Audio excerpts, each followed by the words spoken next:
influencing popular culture, politics, and everything in between. The local station takes you ringside as we discuss the crazy world that is professional wrestling. This is Going Ringside with the local station. Hello there, and thank you for joining us for this episode of Going Ringside. I'm Scott Johnson. Before we talk about these two gentlemen, last week, check it out. We had Mariah May with us live here in studio. Great interview. The whole world's talking about that one. But now we're moving forward with two other guys that I'm very excited to have. First, we're going to start with that guy in just a bit. Scott Steiner, the big bad booty daddy, big Poppa Pump, whatever we want to call him. One of the most controversial of all time. A guy who I was honestly afraid to put on the show because I'm affiliated with a legit news channel. I'm like, can I really put Scott Steiner on? Well, we're doing it this time around. And then later on, friend of the show, A.J. Francis, you used to know him as Top Dollar. He's a TNA Star right now.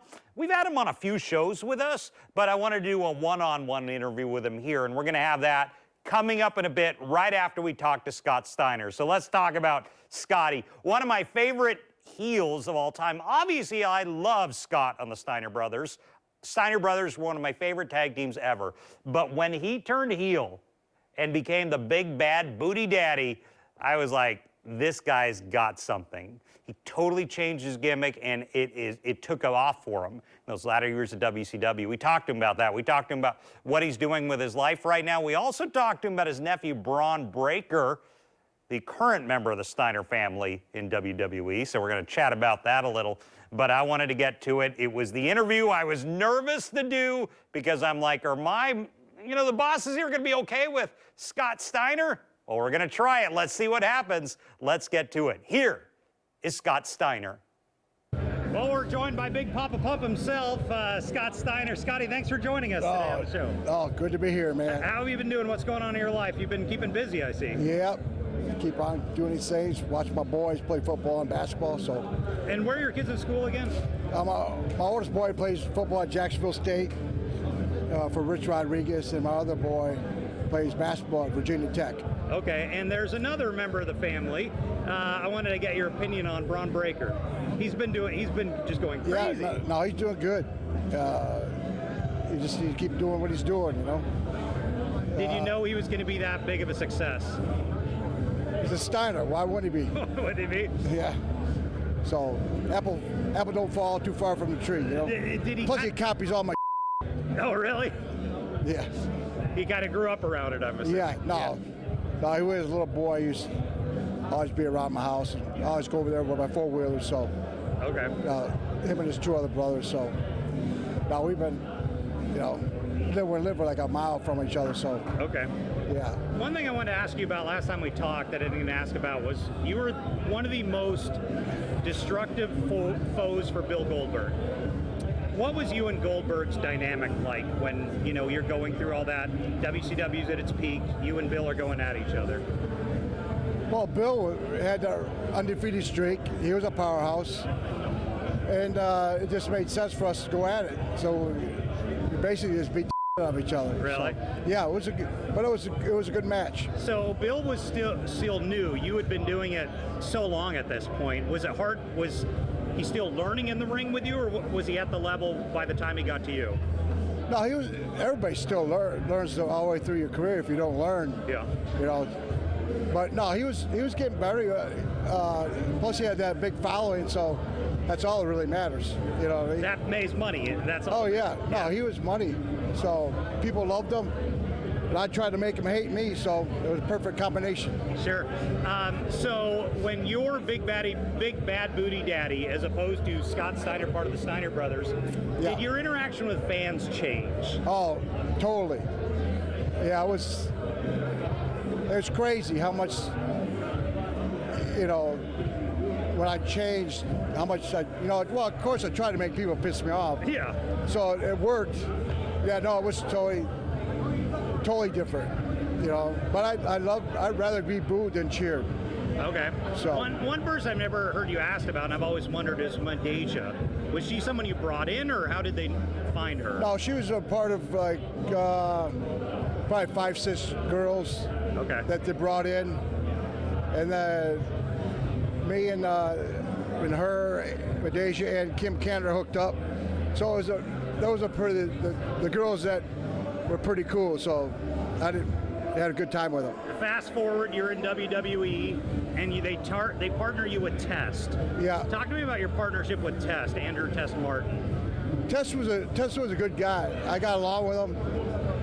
He was going on with Stacy at the time, but no, Test was. It's unfortunate what happened. He was a good guy. Sure. So, but that run was an okay run for you? Yeah, it was all right. Yeah. No, at that point, my left foot was totally paralyzed, so I had a hard time moving around. So. Were you able to still move around? Well, I had a brace, taped it up like it was a cast. Okay. And as soon as I left there, I had surgery on it. So. What was TNA like? I mean, it was all right. I had fun. A lot of people remember the math.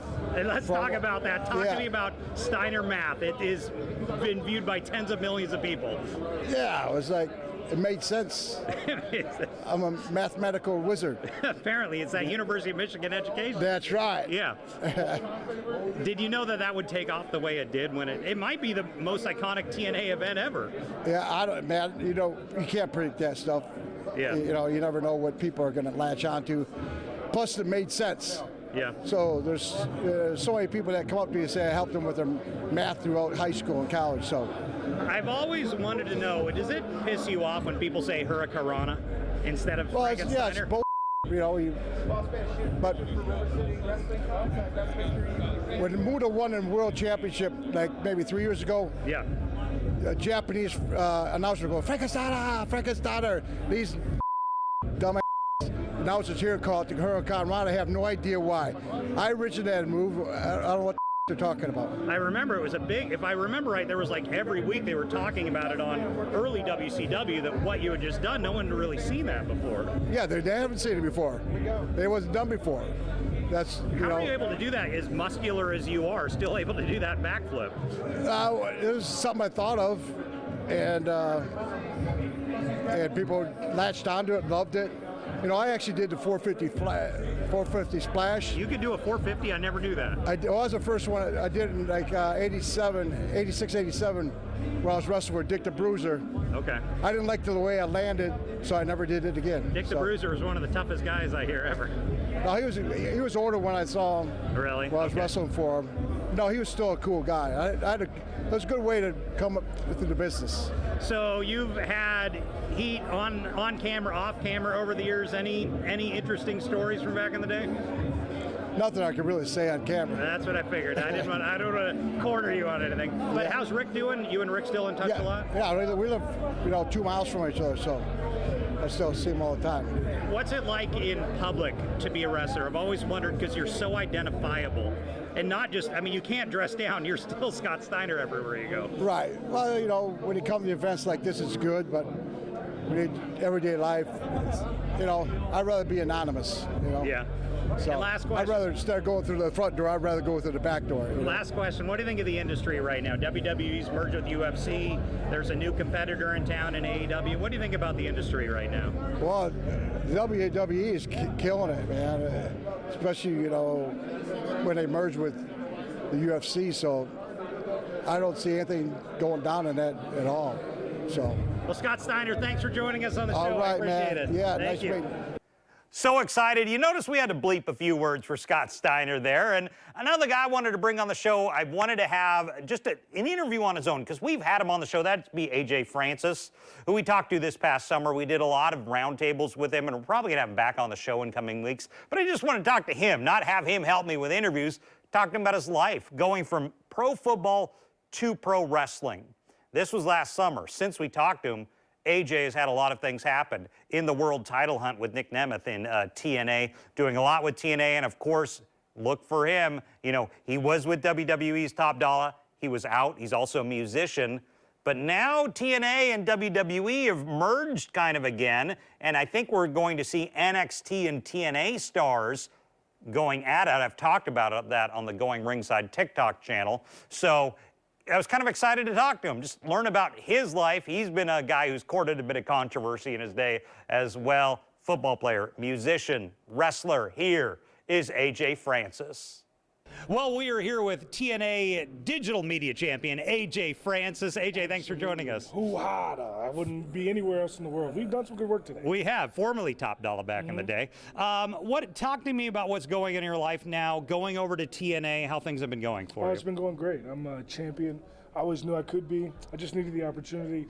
TNA's given me every opportunity, and I've been taking advantage of it. I've been able to involve a lot of crossover celebrity moments, from Shawn Merriman in the NFL, DJ Who Kid and Bun B in music.